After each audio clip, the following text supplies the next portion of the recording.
तेलंगाना के रंगारेड्डी ज़िले के बालापुर वार्ड नंबर 144 के राशन की दुकान में अवाम को राशन के हुसूल के लिए मुश्किलात का सामना है। मकामी अवाम का कहना है कि वो राशन के हुसूल के लिए घंटों कतार में खड़े रहते हैं, लेकिन उन्हें राशन नहीं मिलता। हर रोज़ राशन दुकान अहलकारों का यही रवैया रहता है।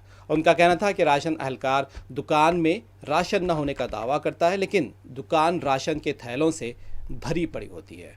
दुकान अहलकार मुख्तलिफ बहानों से अवाम को राशन देने से मना करता है और लोग शदीद धूप में घंटों खड़े रहकर मायूस हो जाते हैं। उन्होंने मुतालिका हुक्काम से इस ज़िमन में तवज्जो देने की मांग की है। बालापुर के एरिया में आके हम लोग छोटे से खड़े हुए शाम को सुन रहे हैं कि धूप कटन जो तकलीफ खड़ी से परेशान उसमें ले लीजिए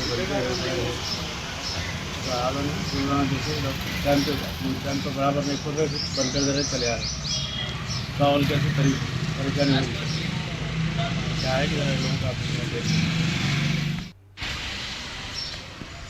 आधे घंटे से ठहरे हुए हैं राशन के वास्ते।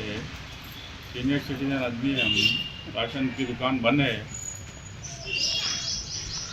कब खुली क्या है पता नहीं हमारे को। अब आए तो दुकान बंद है, 12 बजे आते बोल के ऐसा बोल रहे तक देने का है, उतने ही कुछ भी नहीं है, 30 तक देने का है बस, और कोऑपरेट करना आप मेरे से उतना ही। हम बोलने का नहीं, आप सुनने का नहीं, वही बात है। गवर्नमेंट का बोले सो बात ही उतना है, हम बोलने का क्या है। आप इतने को नहीं करे तो कैसा सेट, आप करे तो आप 4 जनों को समझाना। आप